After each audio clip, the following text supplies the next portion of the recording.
নমস্কার বন্ধুরা, আজ আমি একটা খুব হালকা গরমের উপযুক্ত ঝোলের রেসিপি নিয়ে এসেছি।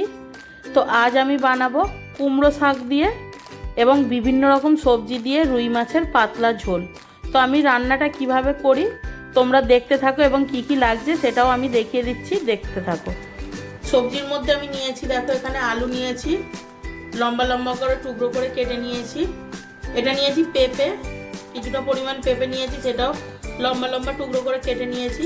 আর এখানে আছে ঝিঙে, ঝিঙেটাও আমি লম্বা লম্বা করে কেটে নিয়েছি। আর খুব সামান্য পরিমাণ পেঁয়াজ নিয়েছি আমি, এখানে একদম একটুখানি পেঁয়াজ নিয়েছি, একটা পেঁয়াজের হাফটা নিয়েছি আমি, বা এরকম ছোটো সাইজের পেঁয়াজ হলে একটা নেবে, বেশি দেওয়া যাবে না। আর এটা হচ্ছে কুমড়ো পাতা। কুমড়ো পাতা একদম ডগার দিকের যে অংশটা হয় না, একদম নরম ডগা হয়, ওই ডগার অংশ এটা। দেখো ডাটা নিয়েছি, নরম ডাটাগুলো নিয়েছি, আর ছোট ছোট পাতাগুলো একটু কুচিয়ে নিয়েছি। আর এটা আমি নিয়েছি এখানে বড় সাইজের রুই মাছ নিয়েছি, পেটির পিস নিয়েছি আমি। তো তোমরা চাইলে এখানে পুকুরের যে দেশি ছোট রুই হয় ওই মাছ দিয়েও করতে পারো, ভালো লাগবে। তো চলো, আর কি কি মশলা লাগছে সেগুলো আমি রান্না করার সময় দেখিয়ে দেব। তো ভিডিওটা শুরু করছি তাহলে। দেখো প্রথমেই আমি মাছটা ম্যারিনেশন করে নেবো, তার জন্য দিয়ে দিচ্ছি পরিমাণ মতো হলুদ গুঁড়ো, দিচ্ছি স্বাদ মতো লবণ, আর দিচ্ছি একটু সর্ষের তেল। সর্ষের তেলটা দিচ্ছি কারণ যেহেতু এটা বড় মাছ, ছালটা একটু মোটা, তো সর্ষের তেল দিলে ছালটা আর ফাটবে না।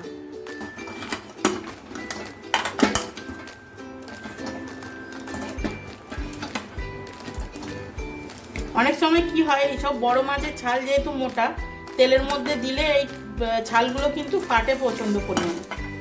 তো ম্যারিনেশন করার সময় যদি খুব কম পরিমাণ সামান্য একটু তেল মাখিয়ে নেওয়া যায় না, তাহলে আর ছালগুলো ফাটে না।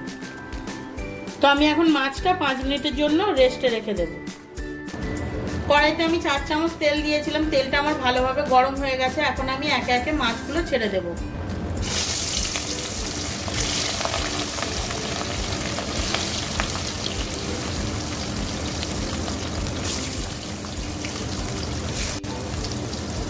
আচ্ছা, আমার মাছটা কিন্তু এক পিঠ ভালোভাবে ভাজা হয়ে গেছে, আমি অপর পিঠটা উল্টে ভেজে নেব।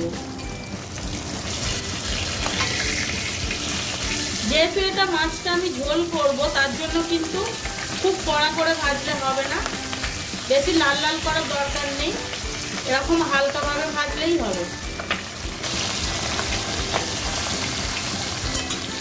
দেখো এক পিঠটা কিন্তু আমি হালকাভাবে ভেজে নিয়েছি, অপর পিঠটা উল্টে দিলাম। ওই পিঠটা ভাজা হয়ে গেলে আমি কিন্তু মাছগুলো তুলে নেব। তো দেখো আমার কিন্তু মাছগুলো ভাজা হয়ে গেছে, আমি কিন্তু মাছগুলো এবার একে একে তুলে নেব।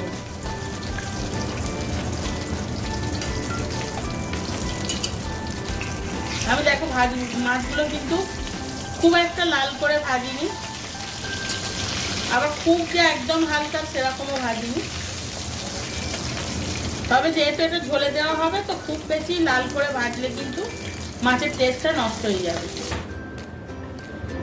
যেহেতু এটা হালকা পাতলা এবং স্বাস্থ্যকর ঝোল, সেহেতু এতটা তেল আমি একবারে দেব না, কিছুটা মাছ ভাজার তেল আমি কিন্তু তুলে রাখবো। আমি কিছুটা তেল তুলে নিলাম, এখন আমি এর মধ্যে সবজিগুলো দিয়ে দেব। প্রথমে আমি এখানে আলু আর পেঁপেটা দেব।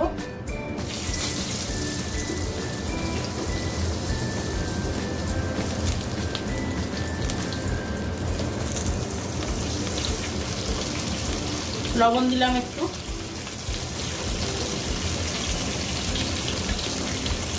হলুদ গুঁড়ো দিলাম। 2 মিনিট এটাকে একটু নাড়াচাড়া করে নেব, নিয়ে তারপরে আমি ঝিঙেটা দেব। 2 মিনিট একটু নাড়াচাড়া করে ভেজে নেব।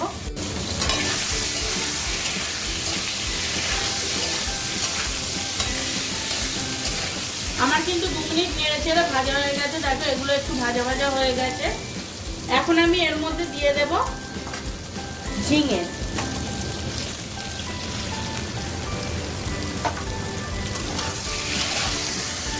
ঝিঙেগুলো দিয়ে আমি আবারও 2 মিনিট একটু ভালোভাবে নেড়ে চেড়ে ভেজে নেব।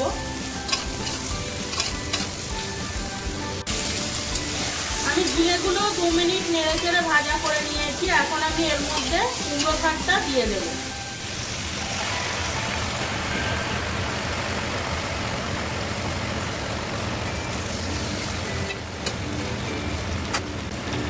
যেহেতু কড়াটা ভর্তি হয়ে গেছে, আমি গ্যাসের ফ্লেমটা একদম লো করে দিয়েছি। এখন আমি একটু চাপা দিয়ে দেব।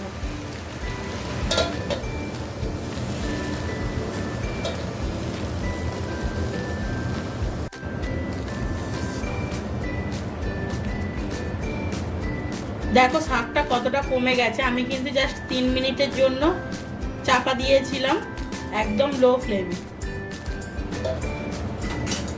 গ্যাসের ফ্লেমটা বাড়িয়ে দিয়ে আমি এখন এটাকে একটু নেড়ে ছেড়ে নেব।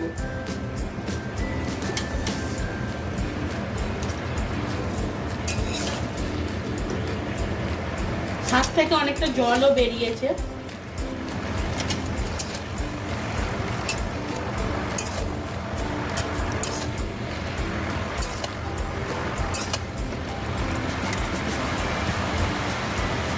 দু 4 মিনিট এইভাবে একটু হালকা হাতে নাড়াচাড়া করে নেবে।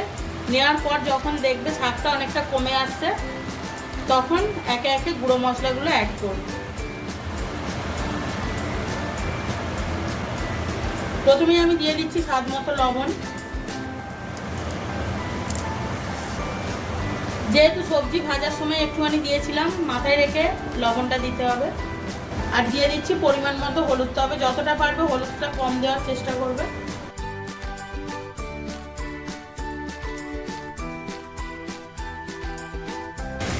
তো দেখো আমার সমস্ত মশলা মিক্স করা হয়ে গেছে। আমি এখন এর মধ্যে দিয়ে দিচ্ছি জল।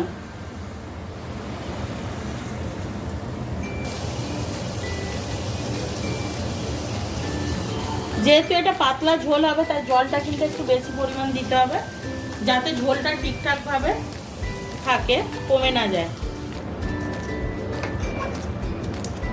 আমি কিন্তু পরিমাণ মতো এখানে জল দিয়ে দিলাম। আমার আরেকটু জল লাগবে, তাই আমি আরেকটু জল দিচ্ছি। তো আমার পরিমাণ মতো জল দেওয়া হয়ে গেছে। আমি এটাকে চাপা দিয়ে হতে দেব যতক্ষণ না পর্যন্ত সমস্ত সবজি, শাক এবং ডাঁটা সেদ্ধ হচ্ছে, ততক্ষণ পর্যন্ত এটাকে আমি হতে দেব। আমি কাঁচা লঙ্কা দিতে ভুলে গিয়েছিলাম, তাই আমি একটু কাঁচা লঙ্কা দিয়ে দিচ্ছি। তো দেখো এখানে মোটামুটি আমি 7-8টার মতো কাঁচা লঙ্কা চিড়ে নিয়েছি। যেহেতু এই ঝোলটার মধ্যে কোনো গুঁড়ো লঙ্কা ইউজ করা হবে না, তাই আমি এখানে 7-8টা কাঁচা লঙ্কা দিয়ে দিলাম। আপনারা আপনাদের স্বাদ মতো কাঁচা লঙ্কা দেবেন। তো আমি আবারও চাপা দিয়ে দিলাম।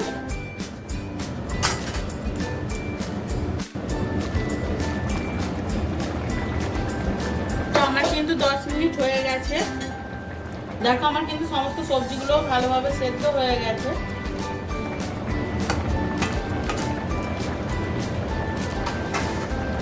এখন আমি এর মধ্যে দিয়ে দিচ্ছি ভাজা মাছগুলো। ভাজা মাছগুলো দিয়ে কিন্তু বেশি ফোটালে হবে না, জাস্ট 2 মিনিট একটু ফুটে উঠলেই নামিয়ে নিতে হবে।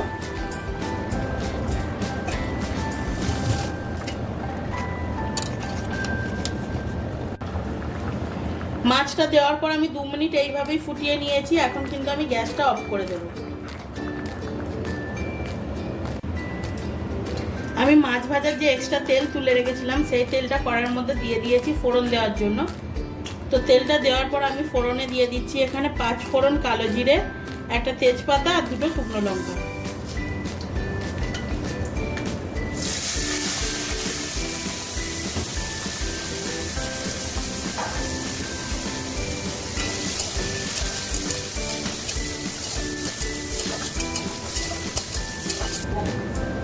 পেঁয়াজটা আমার ভাজা ভাজা হয়ে গেছে। এখন আমি এটা দিয়ে দিচ্ছি জিরে আর পোস্ত বাটা।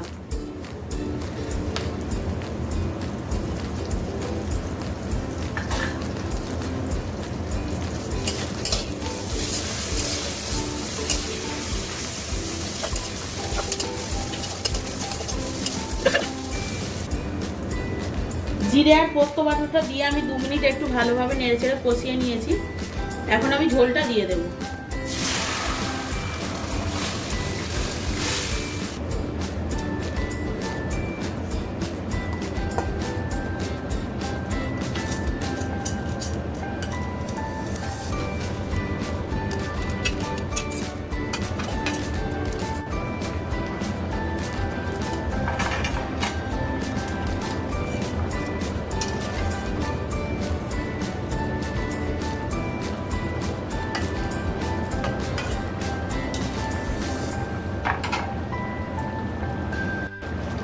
তো দেখো ঝোলটা কিন্তু আমাদের পুরোপুরি রেডি হয়ে গেছে। এখন কিন্তু আমি গ্যাসটা অফ করে নামিয়ে নেব। তো দেখো কুমড়ো শাক দিয়ে গরমের উপযুক্ত রুই মাছের পাতলা ঝোল পরিবেশনের জন্য রেডি হয়ে গেছে। আমি এখানে গরম গরম ভাতের সাথে 1 চিলতে গন্ধরাজ লেবু এবং মাছের ঝোল পরিবেশন করলাম। তোমরাও পরিবেশন করো এবং আজকের ভিডিওটা ভালো লাগলে চ্যানেলটা সাবস্ক্রাইব করে দিও।